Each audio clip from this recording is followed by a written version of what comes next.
Hey there, and welcome if you are new, welcome back if you are not. My name is Brittany, and today we are gonna make some homemade yogurt.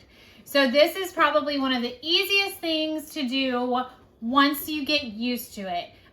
When I initially started making this, I messed it up so many times, but it really is very simple, and I really think having someone walk you through it makes it a lot easier, because I found the recipe online and then it was just very complicated. So I'm gonna walk you through how to make it, some of the mistakes that I made in the beginning, and all of that jazz. So we are going to be making our yogurt in the Instant Pot, but if you do not have an Instant Pot, stay tuned to the end, because I'm going to walk through the instructions on how to do this on this stovetop. I have not tried it myself, but the process sounds very similar, and I don't think that it's going to make that much of a difference whether or not you have an Instant Pot. It's just a little bit easier in the Instant Pot, but really not a whole lot from what I was reading about it. So let's get into it.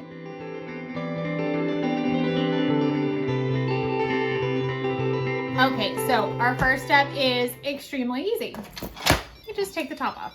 So I am going to be making an entire gallon of milk because I strain out my yogurt after I have made it, and you will lose about half of the whey, which is the liquidy part of your yogurt. So you will lose about half of it. So it will give you about half of a gallon of yogurt whenever everything is said and done. Now I know this will seem a little pricey, but you have to keep in mind, because it seems almost wasteful, like we're throwing away like half a gallon of yogurt. Well, half a gallon of milk. But I will also tell you at the end some things that you can do with your whey that makes it seem a little less wasteful. So like I said, it seems like it's wasteful, but keep in mind how expensive yogurt is. So it's not actually wasteful, and there are things you can do with the whey.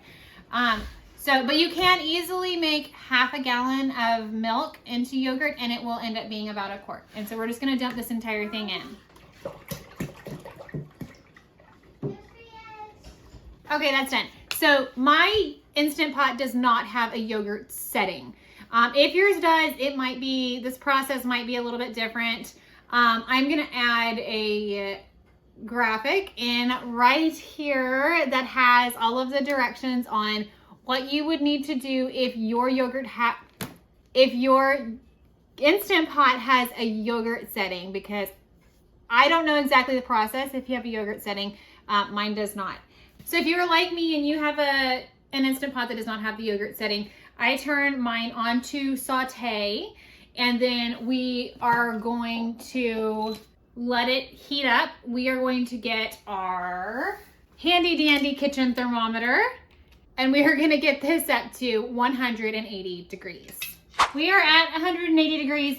I actually ended up having to pull it out of the Instant Pot and finishing it on the stove, because I think my Instant Pot is actually going out. So I had pulled it out, I finished it on the stove, I got it up to 180 degrees. So what I am gonna do now, I'm gonna go ahead and wrap this Instant Pot in a towel. And this is where it's different, because I don't have the yogurt function. If you had the yogurt function, you would just leave it on the yogurt function. I think that's how that works. But I don't, so I'm gonna wrap this in a towel. It's gonna keep it nice and warm inside this Instant Pot while this cools down. Now you could technically put this in an ice bath, and it would cool it down faster. You fill your sink with some ice and water, and then just kind of swirl it around the Instant Pot insert, and it would cool it down faster. But we are supposed to be at the park actually right now with our homeschool group, and so we have to leave. So I'm gonna leave this on the counter. If you leave it on the counter, it's gonna take a few hours to cool all the way down. You wanna get your temperature down to between 110 and 115. So I'm gonna leave this in here, and then when we get back, I will show y'all what we do with it. Okay, so we are all the way cooled down. I had an issue that I will go into in a minute. But for right now, we're cooled down, we're to 110. I need to get this transferred over, so I will talk after I transfer it over. If you are starting from scratch, you can just use store-bought yogurt. And I am using store-bought yogurt because I let my starter get too old, and so it kind of went bad.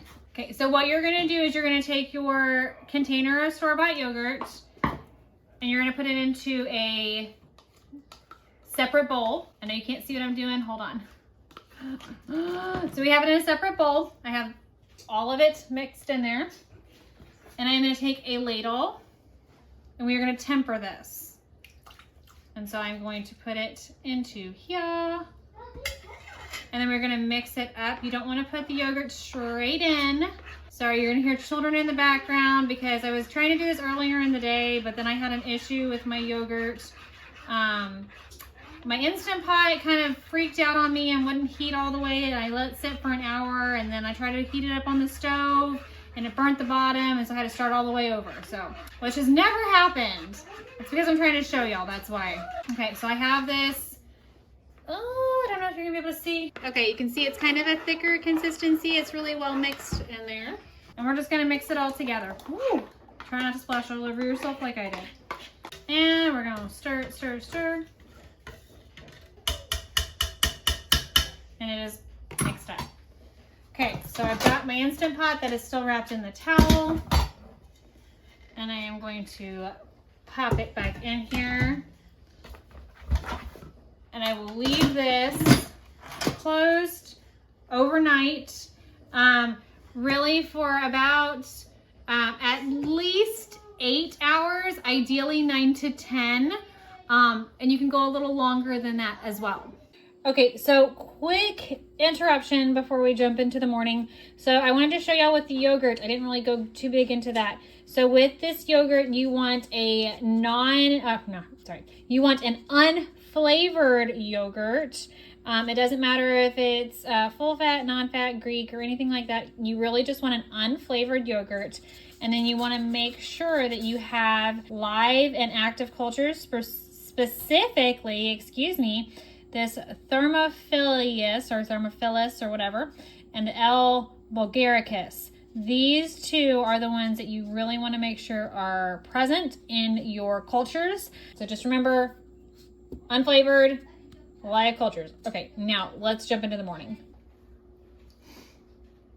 Okay, so it is the next morning. It's actually a little bit later. It's about 10:30. We've had a little bit of a slow start this morning, but we are all fermented up in the Instant Pot and ready to go. So for this next part, technically it's done. Technically it's yogurt, and you could go ahead and just open it up, put it, sweeten it, not sweeten it, whatever you prefer, and put it in the fridge, and it's done. But here's the thing. When you look at this, it will look pretty thick. You'll stir it and it feels like it's pretty thick. But here's the thing. When you add your sweeteners to this, because I sweeten with maple syrup and a little bit of vanilla, it's going to thin it out some. And even though it looks thick when you first go and scrape it, it's actually kind of thin. So what I do on my next step is I prefer a nice thick Greek yogurt. So what we are going to do to get our yogurt to go from regular yogurt to Greek yogurt is I have a nice giant pot, and I have a strainer that I am going to set inside this pot. And then I have a cheesecloth and two little chip clips. So I am going to take my cheesecloth, I am going to fold it in half. You really want to fold it in half or else it will not be very well strained. I'm going to push it down, and then I'm going to take these little edges and I'm going to clip them together onto my strainer, just so we don't have any gaps that the yogurt's going to fall through. Then I am going to grab a rubber spatula, and I am going to take my yogurt out of the Instant Pot, or just the regular pot if you didn't use an Instant Pot. And I am going to dump it straight in very carefully because it will splatter. And then I am going to... Oh, also, when you're stirring your yogurt as it is heating up, make sure not to scrape the bottom, because it's going to kind of stick a little bit to the bottom, which is okay. As long as it doesn't burn, it's okay. But you will see, so if you can see, I don't know if y'all can see, I'll try to zoom in, that there's some bits that are stuck to the bottom. You don't want those in your yogurt. And so if you're scraping it as you're stirring it, you're gonna mix up those little bits on the bottom. Okay, so from here, I'm gonna get a lid and put the lid on. I kind of move my clips a little bit back. Really, you could probably remove your clips if you wanted to, if you didn't want to put them in the fridge with this, if you need your clips. The lid will probably hold it, but I just like to be safe. And then I go and I wrap them.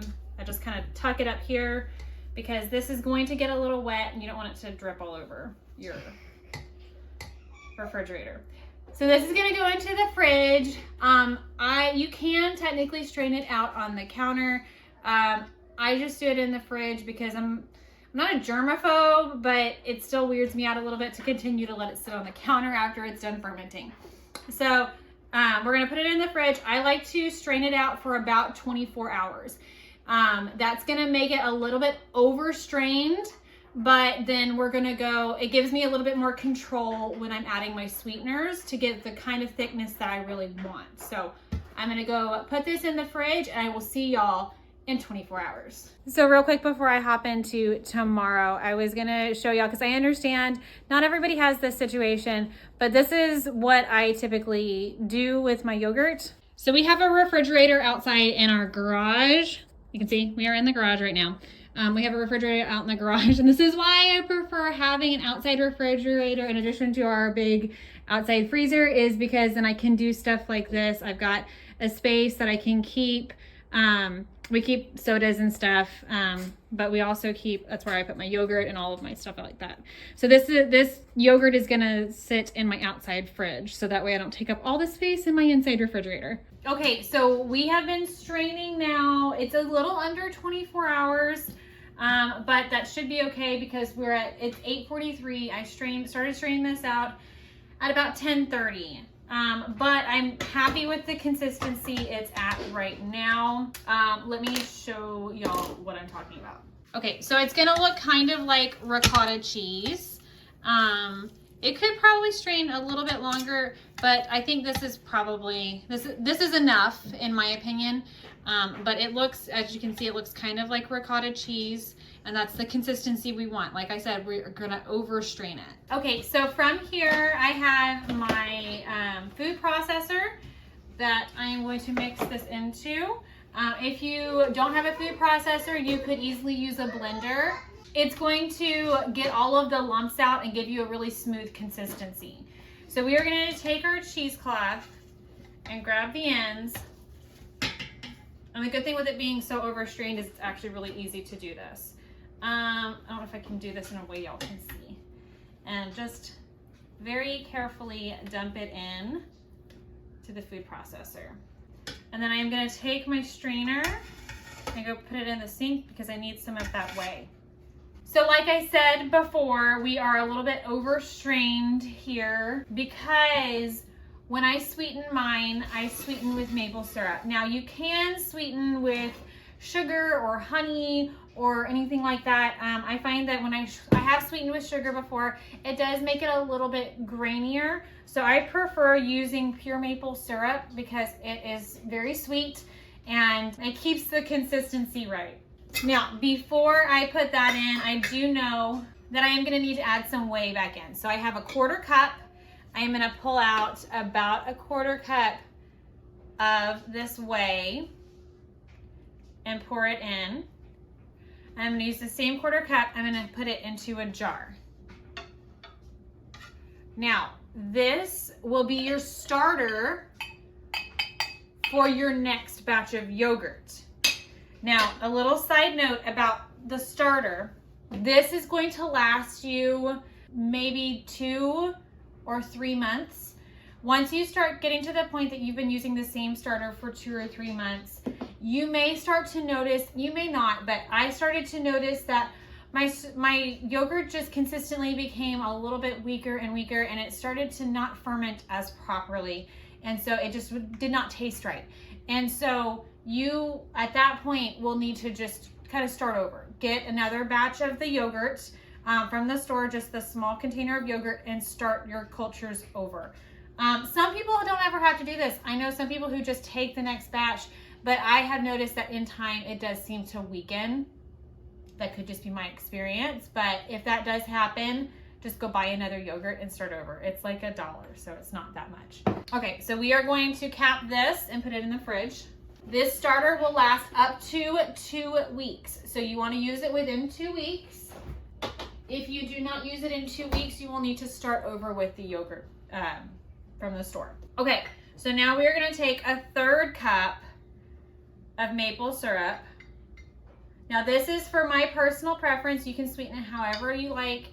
This might be too sweet for you. This may not be sweet enough for you. This is how much sweetener my kids like. Okay, so we use a 1/3 cup of maple syrup, about a teaspoon of vanilla. If you've been around my channel for a minute, you know we don't measure vanilla in this house. We just do a little splash. Now we're gonna pop the lid on, and you are just going to blend it on low until you get kind of the consistency you want. Okay, so as you can see, it's thick, like Greek yogurt, and it is very few lumps. If you do not do this in a blender and you just kind of try to whip it up yourself, or if you do it in a mixer, which some people do, I have noticed you just get more lumps. And some of my kids will not eat it because of the lumps. It is actually going to thicken a little bit more in the fridge. So because it is a little thicker, I will probably add just a tad more whey to it. Just a little bit.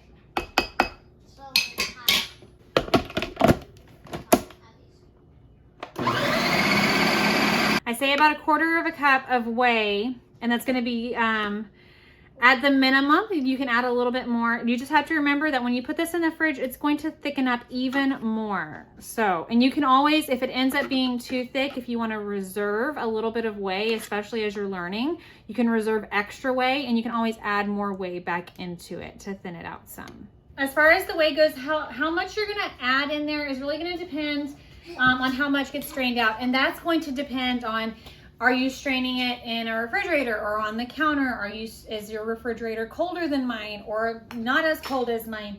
That's going to make a difference on how much whey you're going to need to add, which is why it's good to kind of start at a lower amount and then adding extra in, because you can always add it in, but it's a little bit tricky because you'd have to go strain it back out to get some out, and that takes more time. So always start with a lower amount, and then you can always add more in if it's not the consistency you want. And again, that's just going to take practice, and it's also personal preference. Okay, so storage. I like to store mine in wide mouth mason jars. It's a little bit easier to get them out of. You can obviously store them in Tupperware or anything like that. Honestly, the only reason I don't store it in Tupperware is I don't have enough Tupperware. And this is also skinnier. It fits in my fridge a little bit better. And we always have extra mason jars. I use a funnel to pour it into my mason jar.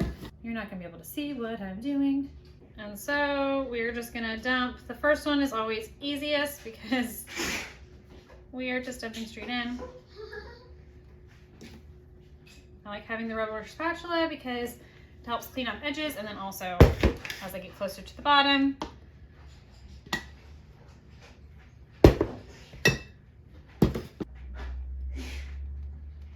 bless you. Again, this yogurt will last in the fridge for 2 weeks.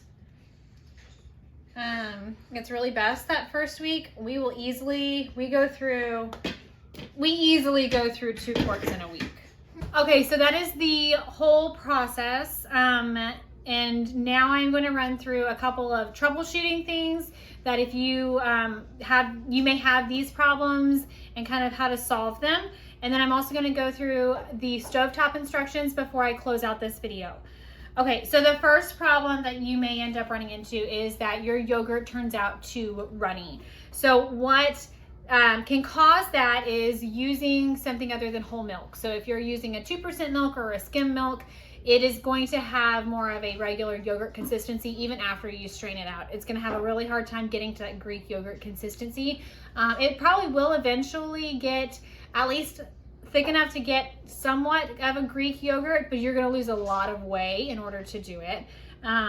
And so you could try, if you want to use a 2% or a skim milk, you could try straining it out longer and seeing if you can get it to that consistency. Can never tried using either of those milks. We have always used whole milk in our house as a general rule, and so we use whole milk for our yogurt. That can also happen if you are using whole milk and you don't strain it long enough. So that's why I tend to strain for 24 hours, because it'll overstrain my yogurt a little bit and it gives me more control with my consistency. It's a little bit easier to fix a yogurt that's a little bit lumpy or too thick than it is to fix a yogurt that's too runny, because if it's too runny, you'll have to strain it longer. Getting into this, that would be the second problem, is your yogurt is still too lumpy. So that would be a problem with, more than likely, either it doesn't have enough whey in it, or you are not using a blender or a food processor of some sort to blend it up, because you really need something that's strong enough to break up those lumps in your yogurt as you're straining it out, which you're gonna get lumps. It's just you have to whip it back up. Okay, so the third problem that often can happen is you open up your lid and it didn't ferment. I have had this happen before. The reason that I had it happen was that my starter was too old. If you have old starter, your cultures are going to start dying off and it's not going to ferment even if you do the process perfectly. So you want to make sure, if you're using a starter that is from your old batch of yogurt, it is within 2 weeks. Some people say you can do up to a month, but really you want it within that 2-week range. So if your starter is getting to that point that it's too old, then you just need to get another batch of the store-bought yogurt and just start over. It can also not ferment if, whenever you are putting in your starter, if it is too hot. If you didn't cool it all the way down to between 110 and 115, it is going to be too hot. It's going to kill your cultures, and so therefore there aren't going to be enough cultures to properly ferment the yogurt. So you really need to make sure you cool it down all the way, but you don't want to go too cold, or else it's not going to be warm enough to have the bacteria continue to grow. You can also have issues with your fermentation process if you didn't scald it properly. So you have to scald your milk up to 180 degrees. I've never really researched into the why, but I think the reason we scald it is because it kills off some of the bad stuff, and it kind of gives it a clean slate that it can continue to grow the good bacteria. So we talked about like your live cultures, making sure you have enough of your live cultures, which means you have to have good starter, and then also not a long enough ferment. So you have to ferment for at least 8 hours. And ideally, like I said, 9 to 10. You can go upwards of about 12 to 16, but I wouldn't go any longer than that. That's going to be kind of your sweet spot in how long you can ferment your yogurt for. But if you don't ferment it long enough, it's not going to have enough of the cultures and the bacteria in order to turn into yogurt. And then finally, not using enough starter. So some people use smaller amounts of starter than I do. I use a 1/4 cup because it doesn't hurt to have a little bit extra, and it gives me plenty of the good bacteria to continue to grow. And so I like to err on the side of too much starter than not enough starter. And so I use a 1/4 cup for an entire gallon of milk. Okay, so the fourth problem you can run into is that your yogurt is just too sour. Typically this happens because you let it ferment for too long. I ferment mine typically overnight, and so for example, my yogurt that I just made, I fermented it for 15 hours. So it's a little bit on the end of the okay range, but that was just what worked for me. I have fermented as low as 8 hours and then as far as up to 16 hours. And my yogurt has always turned out fine as long as I was within that range. And lastly, you open it up and it smells rotten. If for whatever reason you open up your yogurt and it smells like anything except for yogurt, throw it out. We don't mess with bacteria in our house that could possibly be bad. We want the good bacteria, not the bad bacteria. And if it smells rotten, then it's bad bacteria, and we're just not gonna risk that. We're just gonna throw it out and start over. Okay, so let's get into our stovetop instructions. So like I said, as I was researching into this, I have not personally done this, but it looks like a very similar process. So what you're going to do is you're going to get a large pot, and you're going to heat your milk on the stove, medium, like upwards of medium high heat, but closer to medium heat. I would continue to stir it as you are having it go. My husband actually made an excellent suggestion. He said that if you're going to be doing this on the stove, you could really use a double boiler, that would probably be safer. There's less risk on scalding the bottom.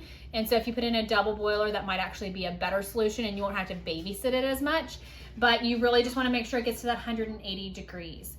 If you do put it on the stovetop, just make sure you're stirring it, or else you will scald the bottom. If you scald the bottom too much and it burns, you're gonna have to start over, because otherwise your yogurt's gonna taste burnt. Ideally, the double boiler would be the best situation. So again, once your yogurt gets up to 180 degrees, you're gonna cool it down either on the counter for a few hours, or you can put it in the ice bath, and you're gonna just cool it down to between 110 and 115 degrees. And then once it's there, lid goes on the pot, wrap it in that towel, and then let it sit on the counter for that same range, 8 to up to 16 hours. And then the whole process is the exact same. So it's a very, very similar process.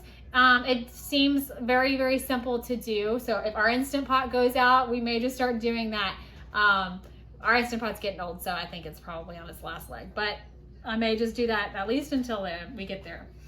So finally, I want to leave you with some tips on what to do with all of this whey, because this pot is up to about right here, full of whey. So what you can do with this is a couple of options. You can use this in skincare stuff. You can put it into a bath. It's really good for your skin. You can use it as a hair mask. It's excellent for your hair. You can put it into smoothies as a replacement for milk. If you wanted to use to thin it out some, instead of using water, you could use whey, and it will give you all of that good bacteria into your yogurt if you didn't want to use yogurt. You could put it into a compost pile so that you can put it, it can help to build bacteria in your compost pile. You can put it in your garden. Caveat on that, make sure you check your plants, make sure that your plants, there are certain plants that need more calcium, and so you could use this to fortify the calcium in your garden for plants that need extra calcium. You can also give this to your chickens if you have chickens. So laying hens need extra calcium. So you can put this, if you have just hens, you could put it straight into their water. You would probably need to replace it, their water, you know, once a day, obviously, because it's going to be sitting out unless it's cold outside.